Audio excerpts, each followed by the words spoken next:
Escatología bíblica, lección 7. Expiación. Palabra que viene del hebreo kippur, equivalente al arameo que significa borrar o la raíz de cubrir. En griego, hilasterium, que significa aquello que propicia o expía. La expiación se da principalmente por medio de la sangre de una víctima como símbolo de cambio de una vida ajena por el perdón divino. Allí se indica que es Dios mismo quien brinda un medio o condicionamiento para restablecer la relación rota. Recordemos que cuando Adán y Eva pecan, ellos se visten con hojas de higuera, pero el mismo Dios permite que Adán mate un cordero, o sea, entre la muerte física, que él vea una muerte física, ya que hay una muerte espiritual, porque sabemos que si no hay una muerte espiritual no puede haber una muerte física. Y a través del cordero o los corderos que se utilizaron, se vistió el hombre para que inmediatamente el pago del pecado no fuera consumido. A través de ese cordero que tipifica al Cordero de Dios que quita el pecado del mundo, que es Jesucristo, se aplaca la ira de Dios hasta que venga el verdadero pago. Dice, es imposible expresar con palabras todo lo que significa expiación, que es el acontecimiento más importante y trascendente de la historia del mundo. Existen diferentes puntos de vista en la expiación de Cristo, que han sido ofrecidos a través de la historia cristiana. Explico. Si no hubiera habido el sacrificio, la entrega de Jesús para ese sacrificio, que lo exigía el Tribunal Supremo a través del Padre para pagar el pecado, verdaderamente no hubiera perdón de pecados. La expiación era el método por el cual se tenía que derramar una sangre que fuera inocente por el pago de nuestro pecado. Y a través de la historia se desarrollan varias teorías. Y lo importante de las teorías y de conocerlas es que hay personas que las toman como si fuera la verdadera palabra. Una teoría es algo que las personas piensan que es, pero nosotros tenemos la verdadera palabra de Dios para iluminar la verdadera historia. La primera teoría del rescate. Esta teoría sostiene que el precio que Jesús pagó fue a Satanás y no a Dios Padre, estableciendo erróneamente que nosotros somos rescatados de Satanás. Pero la verdad es que nosotros hemos roto la ley de Dios y al mismo Dios a quien se le tiene que hacer el pago por medio del sacrificio de su Hijo nos perdonó. Entonces esta teoría arranca que Satanás era el dueño y señor de este mundo. Esa es una verdad. Que se la quitó ese derecho a Adán y se la ganó. No legalmente, pero la ganó. Ahora, cuando Jesús muere en la cruz del Calvario, esta teoría afirma que el pago que se le hizo fue a Satanás, no a Dios.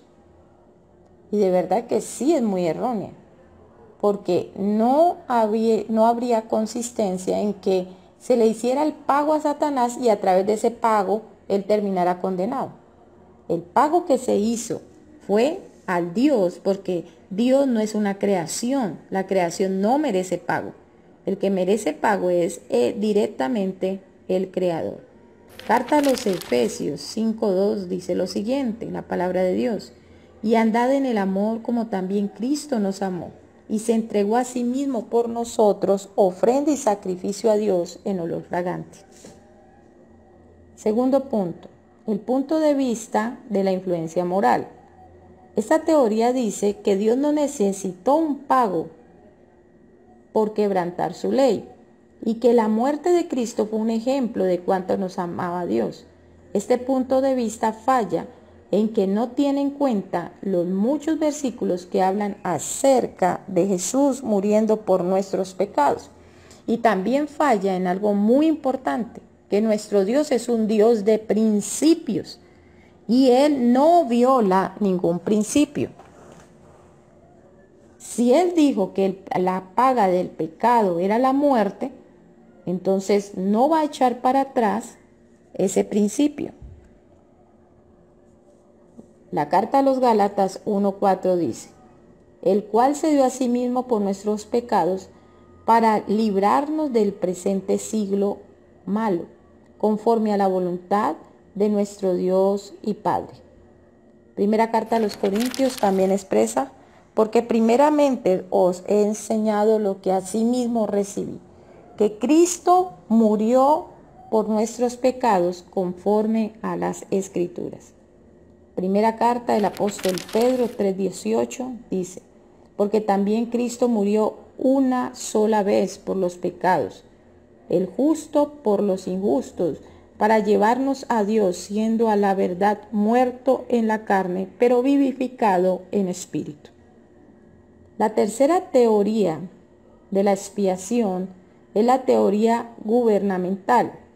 Esta dice que Dios no tuvo que requerir alguna clase de pago por la penalidad de los pecados, y que Él podría haber perdonado a las personas simplemente por la escogencia de hacerlo.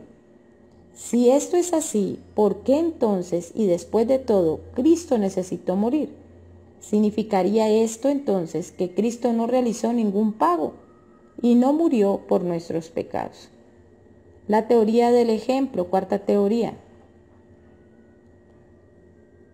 Ella habla ampliamente y niega también que Dios requiriera un pago por un rompimiento de su ley, y que la muerte de Cristo en la cruz fue un ejemplo de cómo tenemos que creer completamente en Dios. Aún hasta el punto de morir, esta teoría también falla en lo que no tiene en cuenta lo que la Escritura dice acerca que Cristo murió por el pecado de toda la humanidad. La quinta es la teoría de la expiación vicaria o sustituta. En oposición a los puntos de vista anteriores mencionados, la posición de la expiación vicaria es la que más se ajusta bíblicamente. La palabra vicario significa sustituta. Por lo tanto, Cristo fue un sustituto que tomó el lugar y sufrió la pena que nos correspondía a nosotros. Este fue también un acto legal en el cual Cristo cumplió la ley y pagó penalmente la pena por el pecado. Miremos algunos ejemplos. Génesis 22:13 dice, entonces alzó Abraham sus ojos y miró, y aquí a sus espaldas un carnero trabado en un zarzal por sus cuernos. Y fue Abraham y tomó el carnero y lo ofreció en holocausto en lugar de su hijo. Aquí vemos el ejemplo de un sacrificio vicario o sustituto en el Antiguo Testamento. Note que el carnero fue ofrecido en lugar de Isaac. Este fue un sacrificio de sustitución, lo que significaría exactamente vicario. Más adelante vemos una profecía de la obra expiatoria de Cristo en Isaac. Isaías 53:4-5. Ciertamente llevó él nuestras enfermedades y sufrió por nuestros dolores, y nosotros le tuvimos por azotado, por herido de Dios y abatido, mas él fue por nuestras rebeliones molido, por nuestros pecados. El castigo de nuestra paz fue sobre él, y por su llaga fuimos nosotros curados. El profeta Isaías escribe en versículos escatológicos de lo que va a pasar, que Jesús estaba profetizado para sufrir nuestros dolores, para ser herido y abatido de Dios, lo cual nos correspondía a nosotros como pecadores, y que el castigo que nos correspondía cayó sobre él. ¿Puede ser esto más claro? Lo que nos correspondía debido a nuestro pecado cayó sobre Cristo, el cual fue nuestro sustituto. Segunda carta a los Corintios, capítulo 5, versículo 21 dice: al que no conoció pecado por nosotros, lo hizo pecado, para que nosotros fuéramos hechos justicia de Dios en él. Romanos 4:25 también dice: el cual fue entregado por nuestras transgresiones y resucitado para nuestra justificación.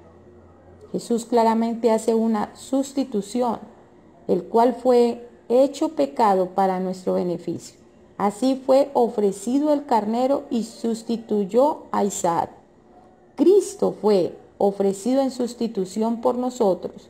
Esta es la razón por la cual la Biblia dice que Él se hizo pecado por nosotros, que fue entregado por nuestras transgresiones, que llevó nuestras riquezas y sufrió nuestros dolores. Fue traspasado por nuestras transgresiones y molido por nuestras iniquidades.